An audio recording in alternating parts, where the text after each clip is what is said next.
오늘의 주제는 언약인데 그냥 언약이 아니라 화해의 언약입니다. 언약보다는 화해의 무게가 더 있습니다. 화해한 야곱과 라반이 이제 오랜 갈등을 이제 다 풀고 화해해서 아름답게 떠나는, 아름답게 마무리하는 그 장면이 오늘 장면입니다.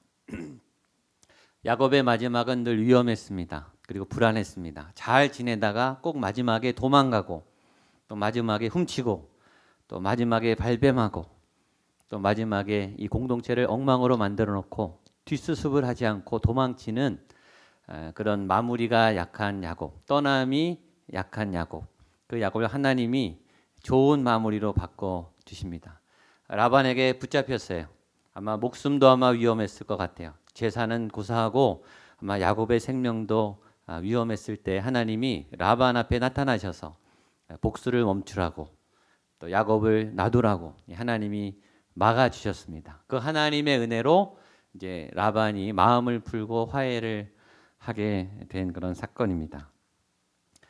말씀을 적용하면 오늘 우리 가운데 있는 갈등, 우리 가운데 있는 다툼과 분열의 그런 위험을 하나님이 막아 주셔서 갈등을 넘어서 화해가 일어나는 또 아름다운 회복이 일어나는 그리고 아름다운 마무리를 하는 그런 은혜가 오늘 예배 가운데 나타날 줄로 믿습니다. 주신 말씀이니까 그렇게 아마 이루어질 거라고 믿습니다. 근데 화해도 우리 마음대로 되는 게 아니죠. 나만 마음을 열었다고 되는 게 아니잖아요. 상대방 마음을 열어야죠. 물론 내가 마음을 여는 것도 쉽지 않습니다. 용서해야 되는 걸 아는데 화가 나면 용서가 안 되죠. 화해해야 된다는 거 아는데 분이 안 풀리면 나도 다스리기가 어렵습니다. 그것도 하나님의 은혜예요. 그러나 더 큰 은혜는 나는 이제 화해하려고 하는데 나는 마음이 풀렸는데 상대가 풀려야 화해가 되는 거죠. 한쪽만 한다고 화해가 되는 게 아니거든요. 화해는 양쪽이 다 해야 하는 거예요. 그래서 하나님의 은혜가 필요해요. 나도 풀리고 상대가 풀려야 같이 화해가 일어납니다. 오늘 여러분들의 삶 속에 있는 갈등들 속에 이런 하나님의 만져주시는 화해의 은혜가 나타나게 되기를 축복합니다. 먼저 생각할 것은 갈등이에요. 갈등이 없으면 얼마나 좋겠습니까? 충돌하지 않는다면 얼마나 좋겠어요. 누구나 다 원해요. 그러나 누구나 다 내 마음 같지 않아요. 내 생각과 같다면 얼마나 좋겠어요. 나에게 다 맞춰준다면 얼마나 좋겠어요. 그러면 싸움 날 일이 없겠죠. 그러나 다 나에게 맞춰주지 않습니다. 다르기 때문이에요. 우리는 다 달라요. 가족들도 다 달라요. 쌍둥이도 다 다릅니다. 생각도 다르고 경험도 다르고 바라는 것도 다르고 판단과 평가 기준이 다 달라요. 그런 사람들이 만났기 때문에 반드시 충돌하게 돼 있어요. 갈등이 없다는 것을 기대하는 것은 그건 불가능해요. 갈등이 없는 것을 기대하지 마십시오. 갈등은 반드시 와요. 다른 것을 인정하는 것, 다른 생각을 인정하는 것. 우리는 이론상으로는 아는데 내 삶에 나와 다른 사람이 나타나면 일단 당황스러워요. 나에게 맞춰주지 않고 동의하지 않는 사람이 나오면 화가 나요. 괘씸해요. 왜 나한테 내 의견에 이 좋은 생각을 동의해주지 않는다라는 거죠. 그래서 부딪힘이 생겨날 때 다른 거구나, 틀린 게 아니구나, 이 사람의 입장이 있구나 라고 볼 수 있는 그 여지가 우리의 인격의 성숙도이죠. 인격이 성숙할수록 상대방의 입장을 생각하고 상대방의 마음과 상대방의 결정을 존중해 줍니다. 그리고 갈등이 일어났을 때, 충돌이 일어났을 때 이것을 잘 화해할 수 있는 갈등 해결의 기술, 이것을 서로 잘 협상할 수 있는 협상의 은혜가 우리에게 필요합니다. 저는 결혼 예비학교를 5년 동안 담당했습니다. 여러 가지 기획하고 프로그램을 진행했는데 결혼 예비학교는 결혼을 바로 앞둔 거의 다 결혼식 날짜를 잡고 한 두세 달 이내로 결혼하는 그런 커플들, 또 때로는 이미 결혼했는데 온 커플도 있습니다. 보통 한 50커플이 오니까 한 100명 정도가 같이 5주 동안 세미나를 듣고 거기 스태프들이 한 3, 40명이 붙으니까 120명, 한 130명 이렇게 대규모로 하는 5주간의 큰 세미나입니다. 근데 그 5주간의 프로그램에 제가 첫날을 맡은 담당 간사입니다. 그래서 모든 오리엔테이션과 첫 번째 강의를 하는 거예요. 제 임무는 뭐냐면 이제 곧 결혼할 이제 제일 지금 사랑이 가득하고 행복이 가득한 그 결혼을 앞둔 청년들 앞에 결혼의 환상을 깨는 게 제 임무예요. 여러분들이 생각하는 결혼에 다른 부분이 있다. 그게 제 미션이에요. 그래서 반드시 부부 싸움에 대해서 얘기를 하는 거예요. 부부 간의 갈등과 충돌을 제가 얘기를 하죠. 이런 미래가 기다리고 있다. 준비하십시오. 그런데 저는 정성껏 진심으로 하면 벌써 표정이 그건 네 얘기고 우리는 절대 안 싸울 거야. 다 그런 표정이에요. 우리는 절대 싸우지 않고 우리는 정말 행복한 결혼을 하게 될 거야. 라고 자신만만한 표정들이 거기 다 있어요. 제일 좋을 때잖아요. 근데 그 모습을 보는 제가 더 안타까워요. 저 모습이 계속하면 참 다르겠지만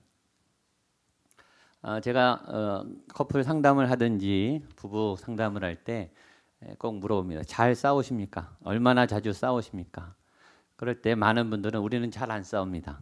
네, 우리 부부는 싸우지 않습니다. 우리 커플은 싸운 적이 없습니다. 이렇게 말하는 커플들이 많습니다. 그러면 제가 바로 말합니다. 곧 헤어지시겠네요. 네, 심각하시겠네요. 안 싸우는 건 문제가 있는 거예요. 갈등을 다 숨기고 있는 거죠. 아니면 한 사람이 참고 있는 거예요, 지금. 그러나 우리의 인내심은 오래가지 않아요. 곧 머지않아 터집니다. 터지든지 아니면 정신병에 걸려요. 우리는 갈등을 잘 참아낼, 소화해낼 능력이 그렇게 크지가 않아요. 잘 싸우는 부부가 건강한 부부입니다. 잘 싸우는 부부는 다른 얘기를 할 수 있고 다른 의견을 낼 수 있고 수용돼서 다른 얘기로 논쟁을 할 수 있는, 그리고 화해할 수 있는, 수습할 수 있는, 서로 양보할 수 있는 부부가 건강한 부부예요. 그러니까 잘 싸울 수 있는 부부란 잘 화해할 수 있는 부부란 뜻이죠. 다른 얘기, 불편한 얘기, 힘든 얘기를 힘들지만 꺼내놓고 가슴 아프지만 받아들이고 인정하고 그래서 서로 양보할 거를 양보할 수 있는 커플이 건강한 커플이에요. 그래서 그런 방법을 배우셔야 돼요. 그리고 그렇게 자꾸 힘들고 불편하지만 속에 있는 이야기를 나누고 진실을 이야기해서 서로가 다듬어져 가는 것이 부부입니다. 근데 이 관계는 부부에서만 나타나는 게 아니라 모든 인간관계에 다 나타납니다. 회사에서든 교회에서든 학교에서든 우리와 다른 사람들과 충돌하고 만날 때 우리는 그런 이야기를 같이 나누면서 사랑 안에서 서로 격려하고 도전하면서 화해하는 그런 방법들을 알아가야 됩니다. 또 하나 갈등 가운데 화해의 대상이 하나 더 있어요. 그 화해 대상은 나예요. 우리는 나와 화해하는 기술을 가지셔야 돼요. 저희가 매주 이렇게 예배를 드리지 않습니까? 그리고 제가 성도님들의 얼굴을 보면 다 좋으세요. 그 표정이 이런 표정인 거예요. 지난 한 주간에 아무 일도 없었던 표정이신 거예요. 다 잘 사셨고 좋았고 내 삶에는 문제가 없었던 표정. 정말 그러냐 이거죠. 우리가 왜 하나님 앞에 나왔습니까? 나 괜찮다. 나 괜찮은 것처럼 산다. 그거 보여주러 여기 오셨습니까? 그게 아니잖아요. 내가 해결할 수 없는 내 삶의 죄의 문제와 내 성격의 문제와 내 관계 갈등의 문제를 하나님 앞에 토하고 하나님 앞에 다 드러내놓고 하나님 만져주세요. 하나님 해결해 주세요. 하나님의 도움이 필요합니다. 모든 포장과 껍데기가 벗겨지고 진실한 하나님의 위로와 도움을 받는 자리가 사실 이 자리거든요. 근데 우리는 포장이 많아요. 그리고 이런 거죠. 한 주간 동안 문제와 엉켜 살았어요. 그리고 교회 와서 문제가 마치 없었던 것처럼 꼭꼭 감추고 예배를 드리고 웃고 봉사하고 그리고 그 문제를 또다시 짊어지고 또 세상에 나가는 거예요. 그거는 신앙생활이 아니잖아요. 그건 예배가 아니에요. 예배는 하나님과 화해하는 게 예배이고 예배는 우리 자신과 화해하는 게 예배예요. 내 죄를 다스리는 하나님의 통치가 일어나서 내 안에 내가 해결할 수 없는 내 안에 이 더러운 문제들이 하나님 앞에 다스려지는, 그래서 눈물이 있고 가슴이 메어지고 하나님 앞에 부르짖는 그런 절박한 기도가 있는 것이 참 예배예요.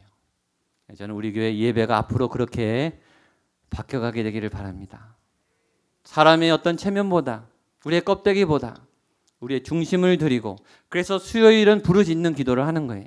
불을 다 꺼놓고 창피하지 않게 소리를 지르고 하나님이 내 악을 해결해 달라고, 내 문제를 풀어 달라고 기도하는 그런 기도의 자리가 일주일에 한 번은 있어야 되죠. 자기랑 화해하지 않은 사람이 너무 많아요. 이런 분들의 특징은 첫 번째는 늘 얼굴이 긴장돼 있어요. 왜냐하면 화났다는 걸 감춰야 되니까. 괜찮은 척 해야 되거든요. 두 번째는 그럼에도 화가 자꾸 뿜어져 나와서 자꾸 투덜이가 돼요. 불만이 자꾸 나와요. 불평이 자꾸 나와요. 자기에게 화가 나 있는 거예요. 남에게 화가 난 것 같지만 사실은 자기에게 화가 나 있는 거예요. 내가 못마땅한 거예요, 지금. 내 입장과 내 처지가 내가 마음에 안 드는 거예요. 오늘 화해의 하나님으로 오시는 그 하나님이 여러분 스스로 화해하게 하시고, 우리 가족들과 화해하게 하시고, 불편했던 모든 관계를 화해하시는 하나님의 도우심이 함께하는 예배가 되기를 축복합니다. 오늘 그 방법이 성경에 있습니다. 야곱이 어떻게 화해를 했는가? 아주 기가 막힌 하나님의 메시지가 있습니다. 첫 번째, 야곱은 어떻게 화해하냐면 그 20년 동안 응어리졌던 모든 쌓인 말을 다 토해내요. 아주 멋지게 토해냅니다. 보겠습니다. 41절 42절입니다. 시작. 내가 외삼촌의 집에 있는 이 20년 동안 외삼촌의 두 딸을 위하여 14년, 외삼촌의 양떼를 위하여 6년을, 외삼촌께서 내 품삯을 10번이나 바꾸셨으며 우리 아버지의 하나님 아브라함의 하나님 곧 이삭이 경외하는 이가 나와 함께 계시지 아니하였더라면 외삼촌께서 이제 나를 빈손으로 돌려보내셨으리다마는 하나님이 내 고난과 내 손의 수고를 보시고 어젯밤에 외삼촌을 책망하셨나이다. 사실 우리는 다 말하고 살지 않죠. 말할 수 없어요. 특별히 야곱에게 라반은 이 장인어른일 뿐만 아니라 바로 직장 상사예요. 자신의 목을 자를 수 있는 결정권이 있는 상사예요. 말 못하죠. 잘하는 척 해야죠. 괜찮은 척 해야 되는 그런 입장인 거예요. 20년 동안 한 번도 이런 말을 한 적이 없어요. 근데 지금 하나님이 이 장소를, 이 자리를 마련해 주셔서 말을 하는 거예요. 용기를 냈습니다. 화해하기 전에 일단 고통을 표현하는, 그동안 이 묵은 이 응어리를 풀어내는, 나에게 쌓인 감정과 아픔의 이 덩어리들을 다 내어놓는 그 치유의 작업을 하나님이 야곱에게 하게 하세요. 하나님의 지혜이죠. 20년 동안 못했던 말들 이렇게 말했죠. 라반이여, 내가 20년 동안 당신을 위해서 정말 나는 열심히 일했습니다. 당신의 딸들 때문에 14년, 당신의 사업을 위해서 6년을 내가 노예처럼 게으르지 않고 정말 핏땀을 쏟아서 당신의 사업을 내가 일구어 놓았습니다. 당신은 마치 노예처럼 나를 그렇게 지독하게 부려먹었습니다. 막 다 하는 거예요. 여러분, 이것도 지혜예요. 할 수 있을 때 해야 되는데 아무 때나 하시면 안 돼요. 상대방이 준비 안 됐는데 쏟아내면 큰일 납니다. 하나님이 지금 그런 자리를 마련해 줬기 때문에 하는 거죠. 그런데 내가 그렇게 열심히 일했는데 당신은 10번이나 나를 사기를 쳤습니다.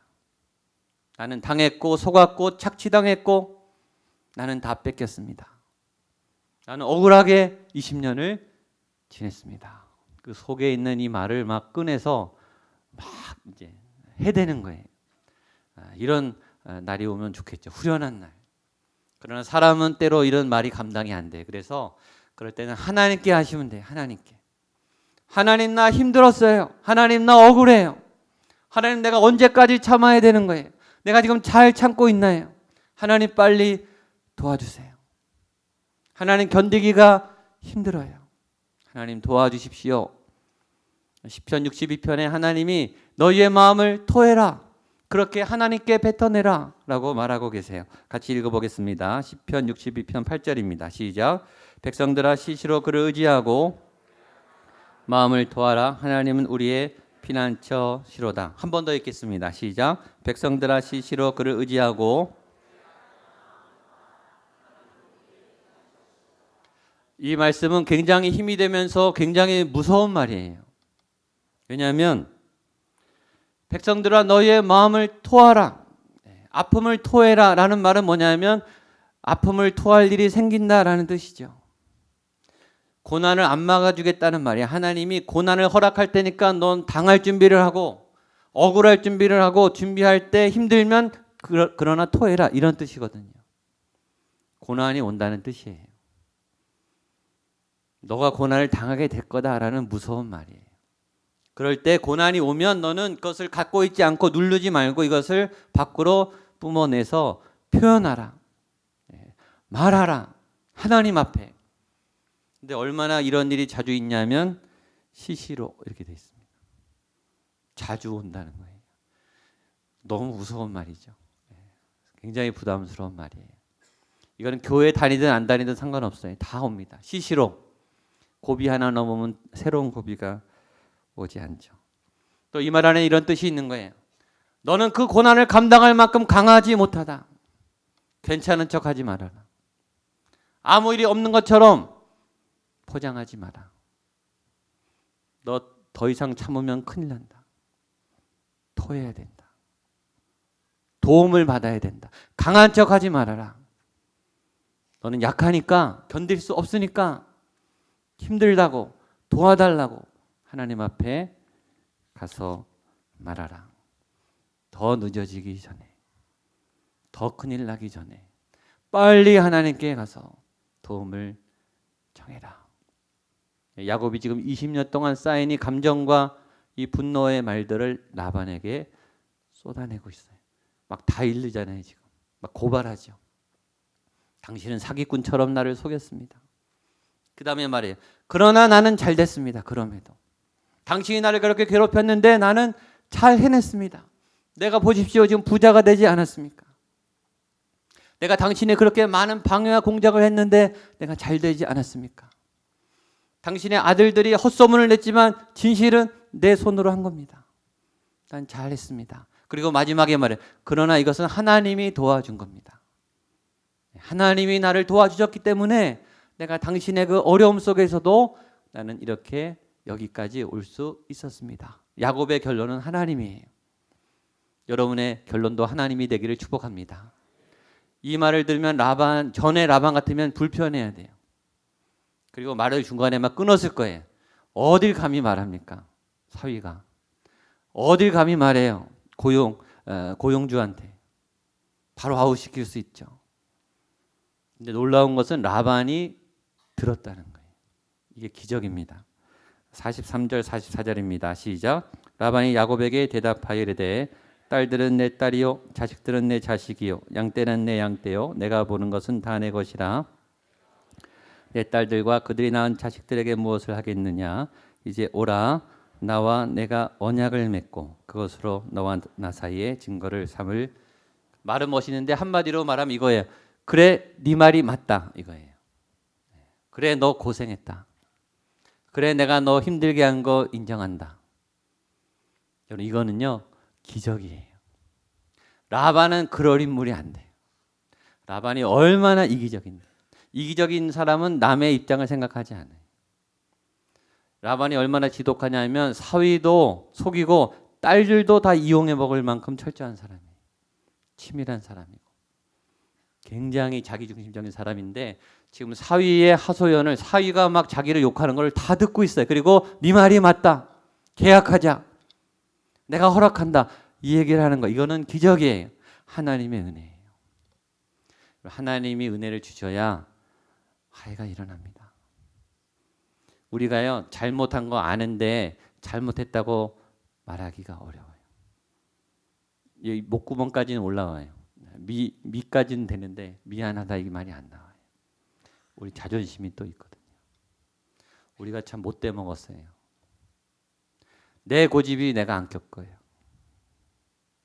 하나님이 라반을 꺾으셨듯이 우리 고집이 꺾여야 됩니다. 그 한마디가 뭐가 어렵길래 우리가 이렇게 못하고 있는 건지. 여러분, 신앙은 그런 거예요. 신앙은 내가 성숙했다는 것은 그 하나님의 힘으로 내 이 자존심을 꺾는 게 신앙이에요. 그러니까 라반이 이런 말을 할 수 있는 거예요. 할 수 없는 사람이. 그렇게 아주 이 목이 고든 이 라반이 잘못을 인정해요. 여러분, 화해는 인정을 해야 시작하는 거잖아요. 나도 잘못했고 당신도 잘못했다. 거기서 출발하는 거예요. 이게 제일 어렵습니다. 인정이 제일 어려워요. 항상 이거죠. 나는 잘했고 너는 틀렸으니까 너 잘못했다고 말해라, 이거잖아요. 근데 성숙한 믿음의 사람들은 내가 잘못했다고 먼저 말하기 시작하는 거예요. 그런데 아주 재밌어요. 라반이 100% 잘못했다라고 말하면 얼마나 좋았겠을까요? 그런 현실은 라반이 마지막 자존심을 부립니다. 43절 보면요, 뒤에 이렇게 말해요. 딸들은 내 딸이요, 자식들은 내 자식이요, 양떼는 내 양떼요, 내가 보는 것은 다 내 것이라. 화해는 하면서 전제를 붙여요. 그런데 야곱아, 이거 사실은 다 내 거 아니냐, 이렇게 말하죠. 뭘 자기 거에 야곱 거죠. 야곱의 아내고 야곱의 자식이고 야곱이 정말 피땀 흘려 세운 야곱의 기업인데 이거를 내 거라고 말하고 싶은 거예요. 그리고 내가 기분 좋게 준 것으로 이렇게 다 내가 내 거를 너한테 준 걸로 그렇게 화해하자, 이렇게 말하는 거죠. 약간은 아쉬워요. 우리의 화해 안에는 약간의 체면이 들어있어요. 아직은. 그래도 다 사과하기는 미안해서 조금은 남겨놔요. 그래도 괜찮습니다. 그래서 결론은 뭐냐면 화해한 거예요. 그리고 계약을 해요. 그리고 이 계약 때문에 야곱의 모든 재산권이 보호가 됩니다. 이제 야곱 거가 확실히 된 거예요. 그리고 증거의 돌무더기를 세웁니다. 47절 48절입니다. 시작. 라반은 야곱은 그것을 갈레앗이라 불렀으니 라반의 말에 오늘 이 무더기가 너와 나 사이에 증거가 된다 하였으므로 그 이름을 갈레앗이라 불렀으며 또 미스바라 하였으니 이는 그의 말에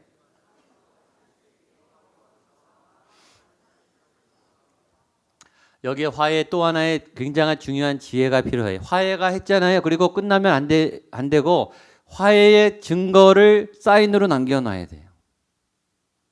좋을 때, 좋은 마음으로 서로를 풀었을 때 그것을 증거를 남겨놔야 되는 거예요. 왜냐? 지금 마음 같지 않거든요, 우리가. 좋을 때 마음이 나중에 가면 바뀌어요.